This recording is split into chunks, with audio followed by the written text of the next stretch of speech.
Assalamu alaikum wa rahmatullah, que la paz y las bendiciones de Allah sean con todos ustedes. Hola y bienvenidos a nuestro podcast de The Review Religions en español.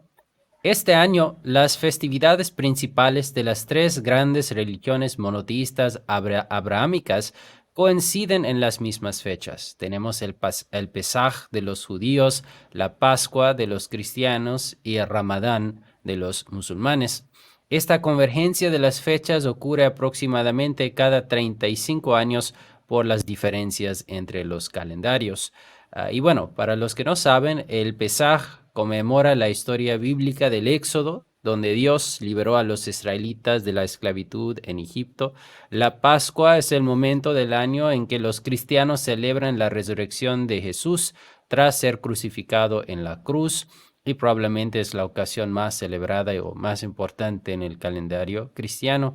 Y el Ramadán es el noveno mes del año lunar islámico que los musulmanes conmemoran ayunando todos los días, y es el mes en el que comenzó la revelación del Sagrado Corán, el libro sagrado de los musulmanes. Hoy tenemos la oportunidad de hablar de estos días religiosos importantes con expertos en estas tres religiones. Habrán dos rondas en la conversación de hoy. En la primera ronda hablaremos con ellos, nuestros invitados, acerca de estos días sagrados en sus respectivas religiones. Y en la segunda ronda hablaremos con ellos acerca del concepto de peregrinaje en sus respectivas religiones. Pero en primer lugar, me gustaría dar la bienvenida a Rabino Fischel Slagen, que nos hablará del significado del Pesaj en la tradición judía y también el peregrinaje. Rabino, ¿cómo está usted? Hola, ¿cómo les va? Bueno, muchas gracias por convocarme nuevamente. Muchas gracias. De nada. Rabino Slagen es un doctor en filosofía con postdoctorado en bioética. Es profesor y investigador en la Universidad de Buenos Aires, la Universidad Católica Argentina y Universidad de La Matanza. Muchas gracias por estar aquí con nosotros hoy. También me gustaría dar la bienvenida a Monseñor Pedro Torres. Señor Pedro Torres es obispo auxiliar de la Iglesia Católica en Córdoba, y él también nos hablará del significado de la Pascua en la tradición cristiana y luego el peregrinaje en la tradición cristiana.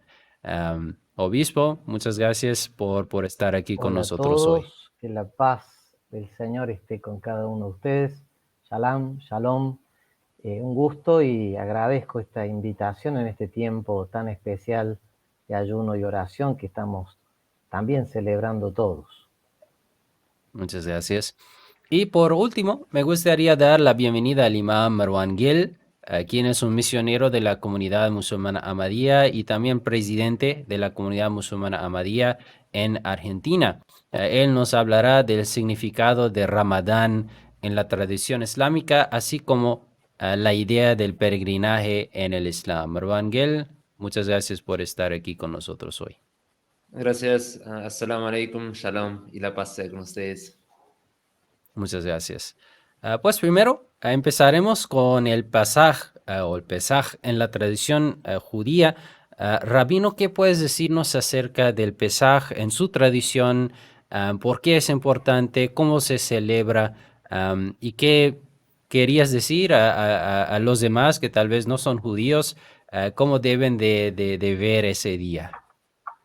Bueno, a ver, creo que en una de las ritualidades del Pesaj se puede resumir todo el mensaje que tiene esta festividad. Pesaj en hebreo quiere decir salteo, en conmemoración a cómo Dios salteó las casas de los judíos aplicando la 10ª plaga, la muerte de los primogénitos, al pueblo egipcio, luego de lo cual el faraón deja libre al pueblo judío para que le rinda culto a Dios y libera, ¿no es cierto?, al pueblo.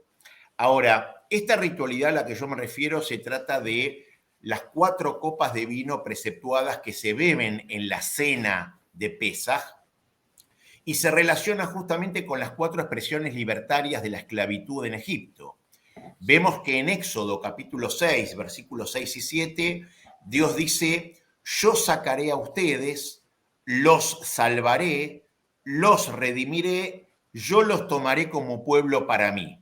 Es decir, son 4 expresiones libertarias que imprimen el carácter manumisor por excelencia de esta celebración.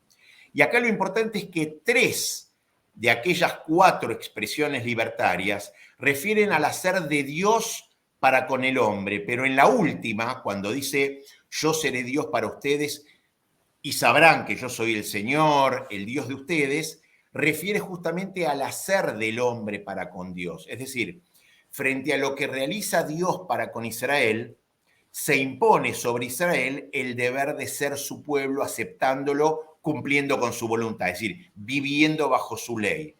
Concepto también expresado en la reiterada solicitud, por ejemplo, de Moisés al faraón, para que libere al pueblo de Israel y pueda servir a Dios, así como también al finalizar la construcción del tabernáculo, cuando Dios les recuerda al pueblo judío que los sacó de la tierra de Egipto para residir entre ellos, eso lo vemos en Éxodo 29:45, y en las cotidianas plegarias 3 veces por día, y de las cuales en 2 veces decimos, yo soy el Señor, en la plegaria, ¿no es cierto? Al decir, yo soy el Señor vuestro Dios, que los sacó de la tierra de Egipto para ser vuestro Dios.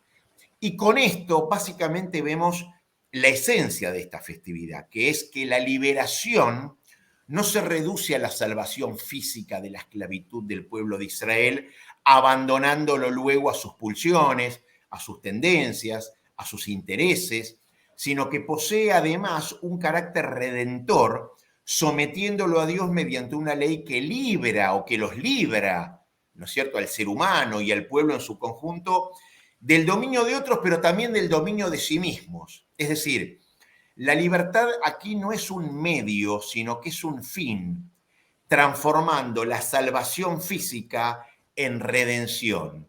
Es decir, demandando la participación activa del hombre para ello, para transformar la salvación en redención, distinguiendo así la libertad como autonomía, de la cual hoy tanto se habla, de aquella libertad como heteronomía. La diferencia es muy simple.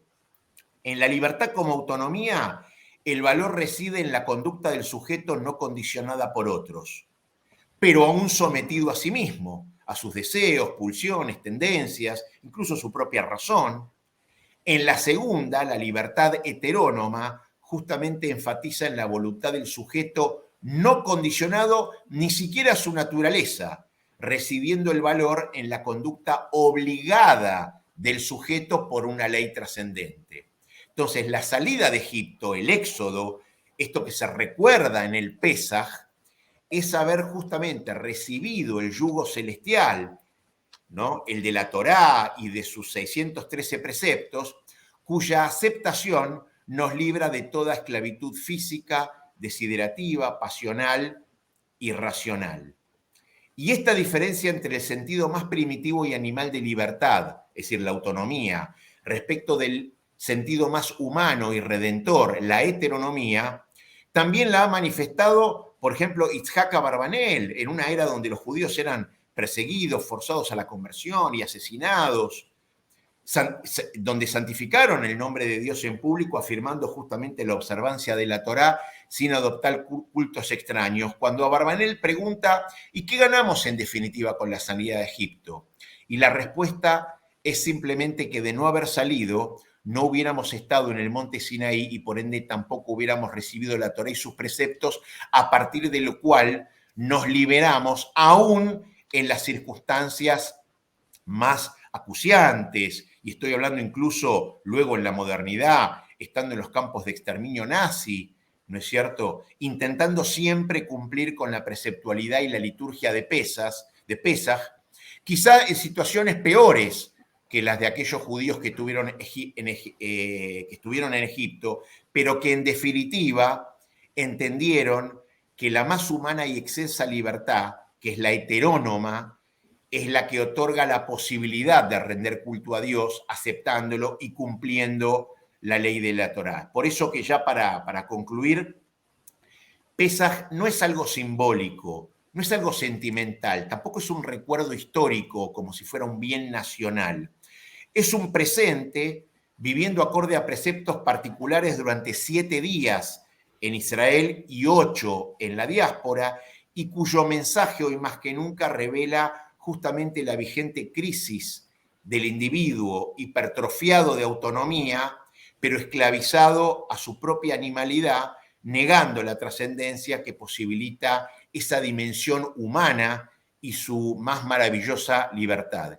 Y creo humildemente que este es el mensaje de Pesaj para toda la humanidad. Muchas gracias. Muchas gracias, Rabino. Pues sí, claro, una manera muy académica y también un mensaje muy bonito para los no judíos, ¿no? En cuanto al mensaje de Pesaj para ellos. Bueno, pues continuamos con la segunda tradición, la tradición cristiana y la Pascua. Pues, señor obispo, ¿qué puede decirnos acerca de la tradición de la Pascua? ¿Qué representa en la tradición cristiana? ¿Y qué puede ser el mensaje de la Pascua para todo el mundo? Primero quiero decir que es un gusto escucharlo al Rabino Slagen, porque no se puede entender la Pascua cristiana sin la Pascua judía. De hecho, Jesús era judío y los acontecimientos centrales que nosotros celebramos eran precisamente su celebración en una Pascua. Nosotros celebramos como fiesta central de todo el año e incluso del tiempo. Por eso en la celebración de la Pascua, que es una celebración donde se usan muchos signos, se celebra la luz en un gran cirio, en una vela grande, se pone Jesucristo, el Señor Alfa y Omega, Señor del tiempo y la eternidad.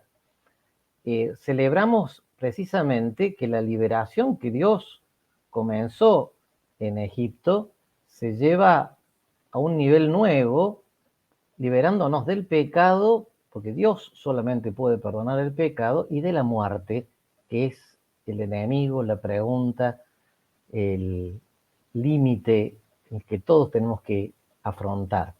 De hecho, nosotros preparamos esa celebración de la Pascua con 40 días, donde está incluido el tema del ayuno, y después la celebramos durante 50 días hasta Pentecostés, que es el día que se recuerda la entrega de la ley en el Sinaí, donde nosotros celebramos que la ley nueva de la Pascua, de la vida nueva de la Pascua, que es la vida de la resurrección, se escribe en el corazón del hombre. Y notablemente nuestra celebración está como anclada en la tercera copa de la celebración pascual, porque Jesús, anticipando su Pascua, nos regaló lo que nosotros llamamos la Eucaristía, la acción de gracias. Damos gracias porque Dios nos amó primero, damos gracias porque Dios es el que obra por nosotros, damos gracias porque Él ha tenido la iniciativa de venir al encuentro del hombre para revelarse, para mostrar un camino, para mostrarse Él como camino y para regalarnos su amistad. 50 días para caer en la cuenta de que la muerte no es la última palabra, sino que estamos invitados a la resurrección. Jesús lo decía así: en la casa de mi Padre hay muchas habitaciones, les voy a preparar un lugar. Por eso en este proceso de la Pascua que celebramos, también hablamos de la ascensión de Jesús al cielo con este cuerpo, que es un cuerpo nuevo, un cuerpo revestido de incorruptibilidad. Y la Pascua tiene un mensaje de alegría, tiene un mensaje de esperanza y un mensaje de paz, porque el corazón del hombre está inquieto hasta que no descansa en Dios y no alcanza la seguridad de esta acción de un Dios que es el único que puede darnos vida eterna. Por allí en los momentos duros, algunos discípulos de Jesús se alejaban y uno de ellos llegó a decir: Señor, ¿a quién vamos a ir si solo tú tienes palabras de vida eterna? En este momento de la humanidad donde a veces queremos todo ya, donde vivimos en lo inmediato, vivimos en las aflicciones y en una angustia que tiene que ver también con el miedo a la muerte, el anuncio de la Pascua es un anuncio de esperanza, pero también un anuncio de paz, porque la Pascua nos hace hijos de Dios, pero nos compromete a vivir como hermanos. De hecho, el Papa Francisco ha mostrado y adjunto en Abu Dhabi, un documento que se ha firmado junto con el mundo musulmán, que la fraternidad es el camino, y no la violencia, no la guerra, no el pelearnos unos a otros, sino trabajar unos y otros, unos con otros, por un mundo nuevo. Y ver la diversidad no como una amenaza, sino como aspectos, él ha llamado de un poliedro, en el cual se revela la riqueza de la creación de Dios, del amor de Dios y del don de cada hombre que puede estar al servicio de los demás. Yo creo que la Pascua siempre es un mensaje de vida y esperanza, de alegría y de compromiso, pero en estos tiempos que vivimos particularmente es un llamado a la fraternidad, a la paz y a una alegría que nos está haciendo mucha falta. Muchas gracias, obispo, por estas palabras tan bonitas. Ahora continuamos con la tradición islámica y el mes de Ramadán. Imam Marwan Gil, para todos.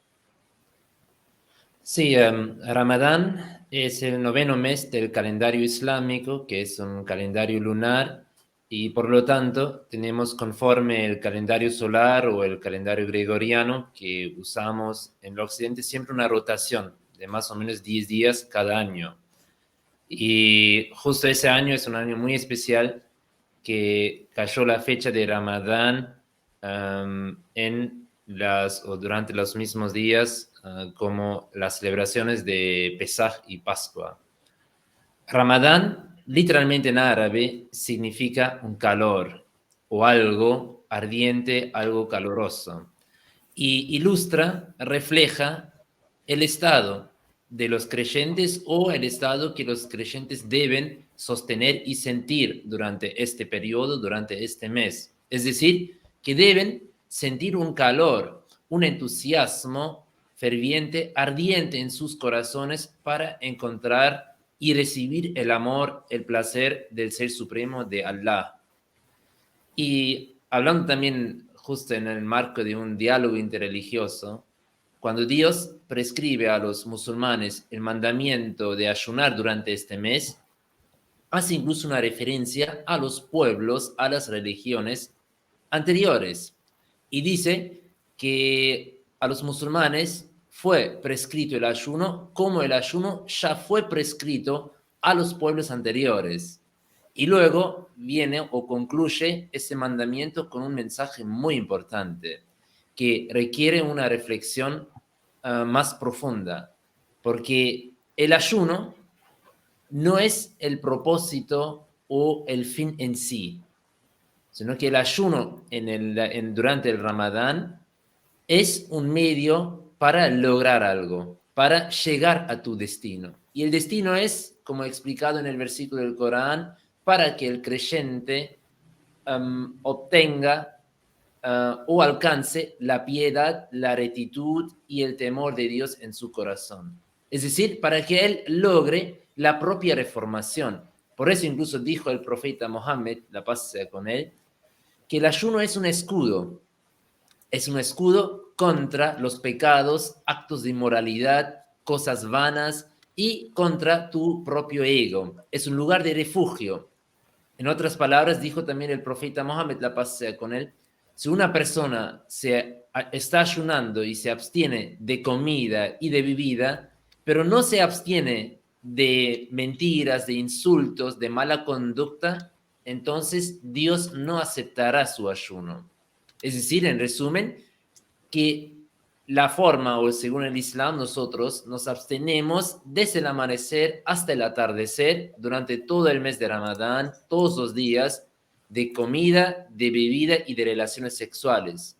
Pero tal absteniencia o abstención no es el fin en sí, sino que es un medio para fomentar tu autocontrol, la autorreflexión, la análisis y también hacer la introspección sobre tus impulsos, tus decisiones, tus sentimientos, tus pensamientos y tus acciones.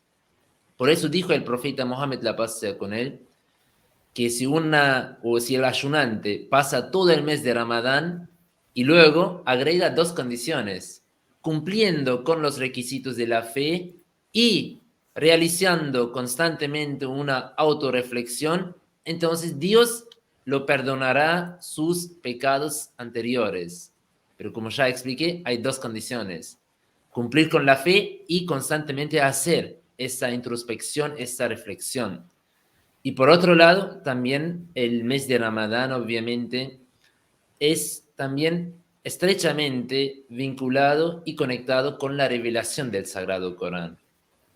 Porque durante este mes empezó la revelación del Corán, y incluso el profeta Mohammed, la paz sea con él, durante Ramadán solía recibir al ángel Gabriel para pasar o repasar toda la revelación que fue revelado hasta tal momento, porque el Corán fue revelado en un periodo de casi 23 años. Entonces, incluso en los propios versículos del Corán se explica que ese fue el momento donde Dios reveló a la humanidad una palabra de guía, de iluminación, de salvación. Y por eso también los creyentes durante este mes dedican más tiempo, más energía para completar o para realizar los estudios del Sagrado Corán. Y última parte también, que es un pilar de Ramadán, son los rezos y tus oraciones, tus plegarias.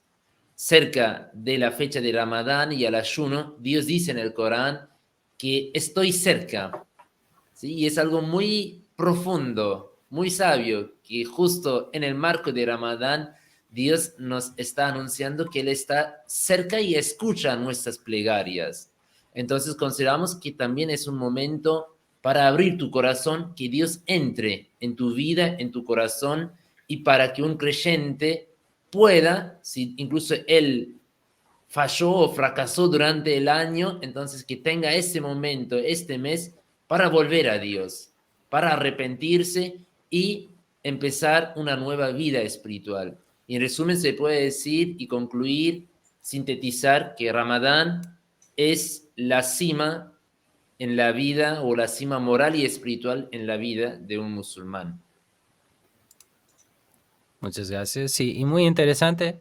Vemos que hay muchas cosas en común entre las 3 tradiciones: el enfoque sobre Dios, la autorreflexión, el concepto de tratar de reformarse, ¿no? Y difundir paz y amor en el mundo. También, ahora me gustaría hablar o preguntar a nuestros invitados distinguidos acerca el concepto de peregrinaje en sus religiones. Unos meses después de Ramadán, los musulmanes de todo el mundo participan en el Hajj, que es el peregrinaje anual en el Islam. Pues teniendo esto en cuenta, hemos incluido aquí una sección sobre la tradición de la peregrinación en las 3 religiones abrámicas. Y otra vez, empezando con la tradición judía, Rabino, ¿qué puede decirnos acerca del peregrinaje en la tradición judía? Si coincide con estas fechas más o menos, y qué es el mensaje del peregrinaje en el judaísmo. Las peregrinaciones en el judaísmo se pueden clasificar en 3 tipos principales. La primera, que es la más importante, que son aquellas peregrinaciones que se originaron durante el período bíblico y se las denomina en hebreo Shloshet HaRegalim, que quiere decir los 3 peregrinajes. Y estamos hablando de las festividades de Pesaj, de Shavuot o Pentecostés, y de la festividad de Sukkot, que es también llamada la fiesta de los tabernáculos o la fiesta de las cabañas. 3 festividades durante las cuales el pueblo judío estaba preceptuado por ley a peregrinar al templo de Jerusalén y brindar las ofrendas. Esto lo vemos en el Éxodo en capítulos 23, capítulos 34 y en Deuteronomio capítulo 16. Estas 3 festividades son prescriptas por el texto bíblico y están fuertemente también ligadas a los cambios de estaciones y a la vida agrícola, ¿no es cierto?, con las primicias. La segunda categoría de peregrinajes son a las tumbas de los sabios talmúdicos y cabalísticos, principalmente ubicados en la zona de la Galilea, el norte de Israel. Y el tercer tipo de peregrinaje son los surgidos en los nuevos centros en varias partes del país dedicados a justos y sabios judíos de la diáspora, como por ejemplo la tumba del rabino Nachman de Breslav, estamos hablando del siglo XVIII y XIX, en Umán, ciudad de Ucrania. Más modernamente, por ejemplo, y desde finales de la década del 90, estamos hablando de 1990-2000, la tumba en Nueva York del último de los líderes del movimiento jasídico de Chabad Lubavitch, que fue el rabino Menachem Mendel Schneerson, que murió en el 94, quien también es visitado como centro de peregrinación por los devotos de dicho movimiento. A ver, la esencia, en definitiva, de la peregrinación bíblica era la entrada de los peregrinos en el templo de Jerusalén para rendir culto, particularmente a través de las ofrendas, ¿no es cierto?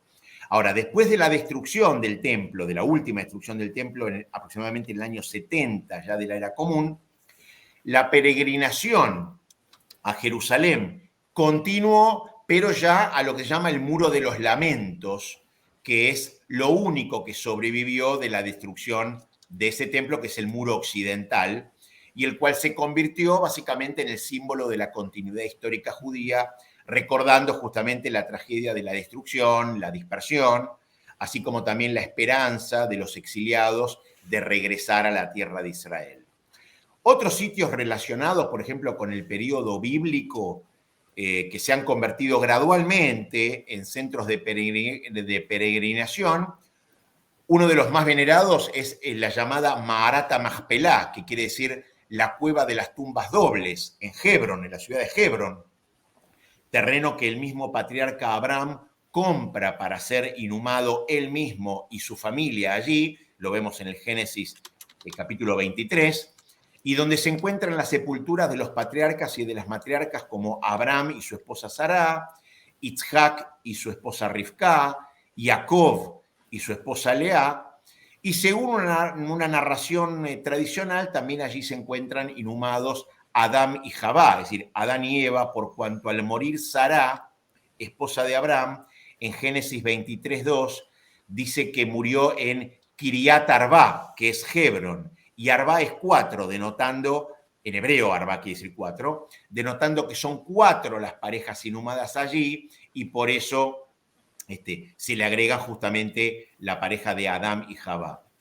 La tumba de otra de nuestras matriarcas en el judaísmo, que es Rachel, que fue la segunda esposa de Jacob, se encuentra cerca de Belén, que es donde ella murió, según el Génesis capítulo 35, y por supuesto la tumba del rey David también en Jerusalén, en la zona de Har Zion, del monte Zion.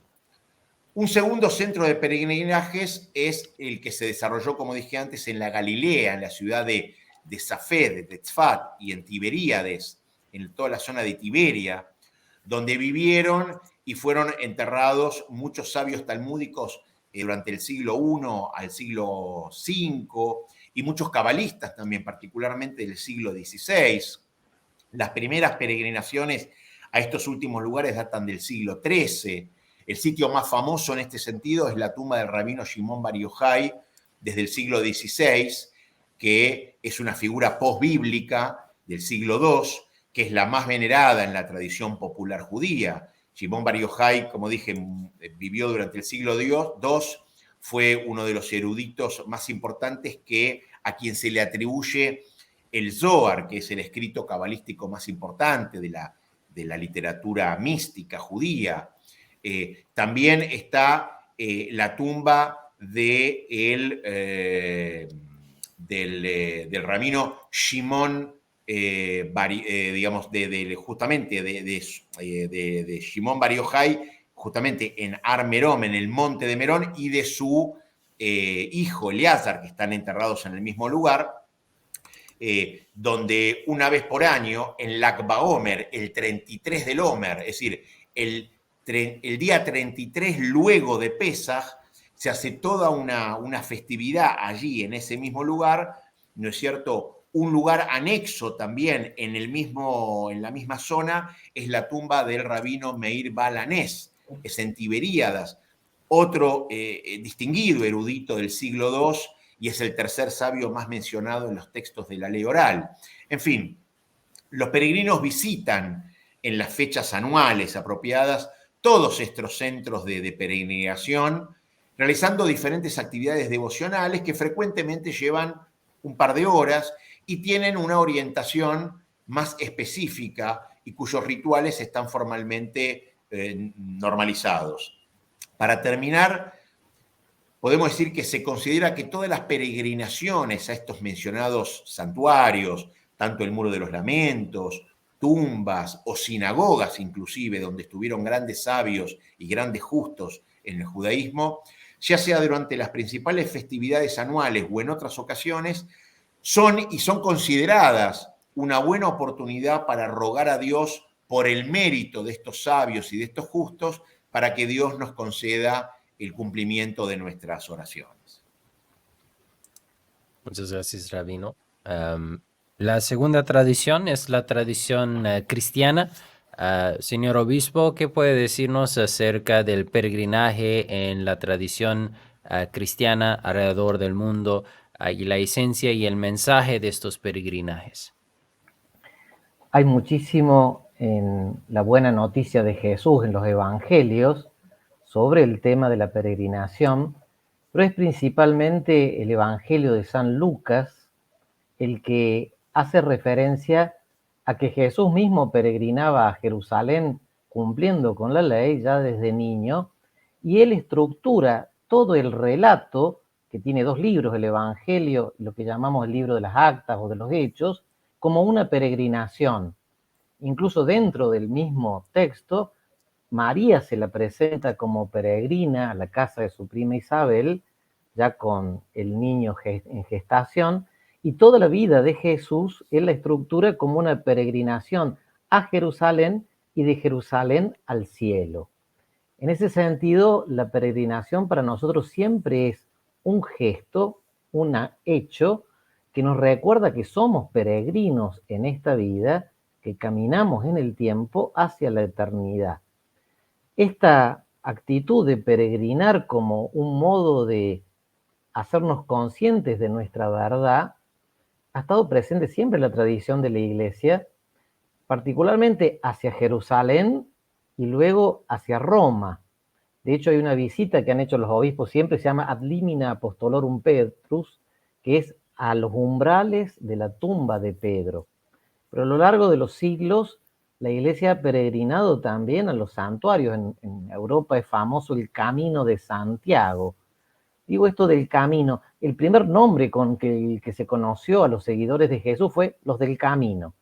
Bueno, el Camino de Santiago es a la tumba de uno de los seguidores de Jesús, uno de los apóstoles en España, pero luego fueron surgiendo santuarios que incluso en cada país, algunos después con trascendencia internacional, como Lourdes, Fátima, Nuestra Señora del Líbano, en el Líbano, acá en Argentina, Nuestra Señora de Luján, en México, Nuestra Señora de Guadalupe, que son lugares donde los cristianos vamos peregrinando en oración y para vivir un momento de renovación interior.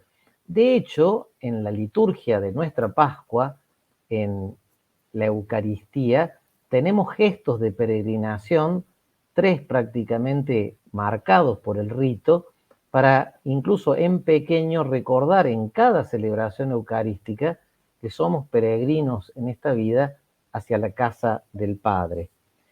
En el sentido de mandato no está mandada la peregrinación, pero es el anhelo de todo bautizado poder ir alguna vez a Jerusalén o alguna vez a Roma y vivir estos lugares santos como un caminar por dentro de la palabra de Dios.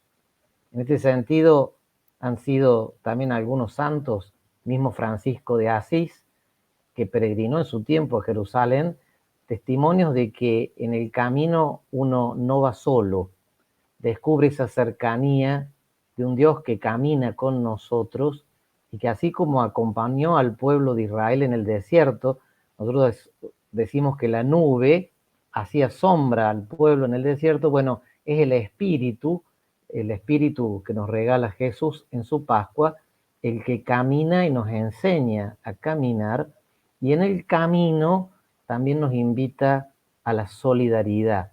En la famosa parábola del buen samaritano, donde Jesús habla de aquellos que iban de camino y ven un herido, y aquellos que se pasan de largo no han comprendido el Evangelio. El que se detiene, se compadece, comparte lo suyo y se hace cargo del hermano, es el verdaderamente peregrino que ha comprendido la historia como peregrinación y como espacio para aprender a amar, porque también en el tema de la peregrinación es el motor de la peregrinación siempre tiene que ser el amor. Nosotros distinguimos entre un turista que va como paseando y un peregrino que va a vivir una experiencia de encuentro, una experiencia de renovación. Acá en mi región, mucha gente también peregrina hacia los lugares donde han vivido gente que han sido ejemplos de amor. El San José Gabriel Brochero, el cura Brochero entre nosotros, es hoy un lugar donde mucha gente peregrina de nuestra región y también de algunos lugares de Argentina. Bueno, entonces podemos decir, el peregrinar es un testimonio de lo que somos y una invitación a ponernos siempre en marcha para anunciar a los demás la vida que Dios espera de nosotros, la dignidad por la cual hemos sido creados y que tiene un valor inmenso porque estamos llamados a la eternidad. Muchas gracias, obispo, por esas palabras. También ahora me gustaría hablar con Imam Marwan Gil acerca del concepto del peregrinaje en la tradición islámica. Imam Marwan, ¿qué puede decirnos acerca del peregrinaje en general en el Islam y su significado para los musulmanes y el significado que los demás también pueden derivar del peregrinaje en el Islam? En el Islam nosotros tenemos dos formas o dos tipos de peregrinaje. Tenemos por un lado Hajj y por otro lado Umrah. Hajj es el peregrinaje que ocurre durante el último mes del calendario islámico, durante el mes de Zulhajj, que es el 12º mes, y entre las fechas de 8 y 13 de tal mes. Es decir, realizar la peregrinación durante esta fecha es un mandamiento obligatorio para todos y todas musulmanes al menos una vez en su vida. Y después tenemos la segunda forma de la peregrinación o el peregrinaje que se llama Umrah y puede ser en cualquier momento durante el año afuera de esa fecha. Pero ese tipo de peregrinaje es algo opcional, algo voluntario. Pero tiene el mismo mecanismo, los mismos rituales como Hajj. Ahora, volviendo a la primera categoría, que es el Hajj obligatorio durante el último mes del calendario islámico, es importante tener en cuenta la importancia del simbolismo o los diferentes actos y rituales simbólicos. En primer lugar, es importante y imprescindible entender que nosotros no creemos que Dios está físicamente en Kaaba, en Meca, que es el lugar sagrado del Islam, sino que la Kaaba, conforme la tradición islámica, es el primer lugar que fue construido y dedicado para la adoración hacia el único ser supremo. Y luego creemos que en los tiempos del profeta Abraham, la paz sea con él, y su hijo Ismael, la paz sea con él, ellos reconstruyeron este lugar, esta casa. Y también una persona que juega un papel importantísimo es la esposa del profeta Abraham y la madre del profeta Ismael, Agar, en árabe Hajra, que Allah se ha complacido con ella. Y durante el peregrinaje, los musulmanes conmemoran y recuerdan en los diferentes pasos los sacrificios de la familia Abraham. Por eso, por ejemplo, tenemos 7 vueltas alrededor de la Kaaba. Y eso es obviamente un gesto simbólico, metafórico, y transmite un mensaje que como nosotros nos giramos alrededor de la casa de la unicidad de Dios, asimismo, nuestra vida debe constantemente circular alrededor de la voluntad divina, alrededor del amor y el placer de Dios. Después, usamos, por ejemplo, 2 sábanas blancas durante el peregrinaje. Y la ropa blanca es también una indicación para el acto de renacer, de nacer con pureza, de limpiar, ¿sí?, tus pecados o empezar una nueva vida, nacer con una nueva vida espiritual. Después también hacemos, por ejemplo, la corrida durante el peregrinaje entre las 2 colinas o montañas, Safa y Marwa, en las afueras de Meca. Y también transmiten un gesto o hacen una indicación hacia un acontecimiento histórico, un relato histórico, que cuando Agar, en momentos de mucha desesperanza, sola en el medio del desierto con su hijo, corría entre las 2 colinas en la esperanza de conseguir una comida o una bebida para su hijo. Y en ese momento Dios le otorgó la fuente de Zamzam, el agua bendita. Y tras ese contexto histórico hacemos también este paso y también todos los demás pasos. Por el tiempo no me permite ahora entrar en los detalles, pero para concluir el concepto de peregrinaje, consideramos en el Corán, Dios también dice que no llega a Dios el sacrificio del animal. Se hace una referencia que no llega a Dios la carne ni el sangre del animal, sino que llega a Dios su piedad y su intención. Asimismo, el concepto del peregrinaje no es solamente visitar lugares, sino que a través de visitar tales lugares, lograr también una reformación interna, recordar a través de los lugares la importancia y también los sacrificios de diferentes personas y profetas o familias en pos de establecer la unicidad de Dios en la tierra. Y así también comprometernos en nuestras vidas, en nuestros entornos, para establecer la unicidad de Dios y para promover el amor, el placer y el mensaje del Ser Supremo en nuestro entorno.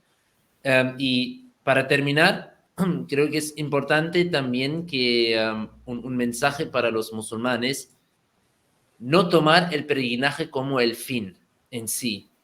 ¿Sí? Por eso incluso si uno reflexiona en el Islam prohíbe visitar las tumbas o rezar en las tumbas o pedir a las tumbas de los profetas o otras personas elevadas las bendiciones, porque consideramos que es muy fácil caer ahí en la idolatría.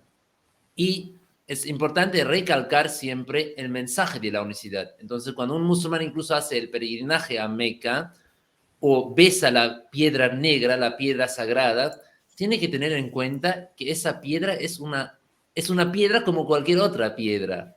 No transmite una magia o una bendición en especial, sino que en ese momento tenemos que recordar lo que significa, lo que ilustra, lo que representa esa piedra, que es una representación simbólica de las bendiciones y la unicidad de Dios.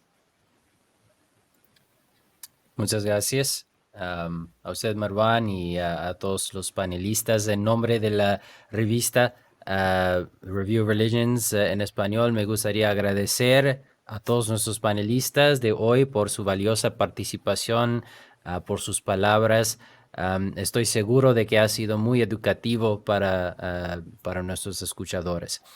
Si disfrutaron nuestro programa de hoy, no olviden seguir nuestras páginas de YouTube y de Facebook y de visitar nuestra página ror.org.es para obtener más información. Muchísimas gracias y hasta la próxima. Assalamu alaikum wa rahmatullahi wa barakatuh. Muchas gracias. Muchas gracias. Gracias.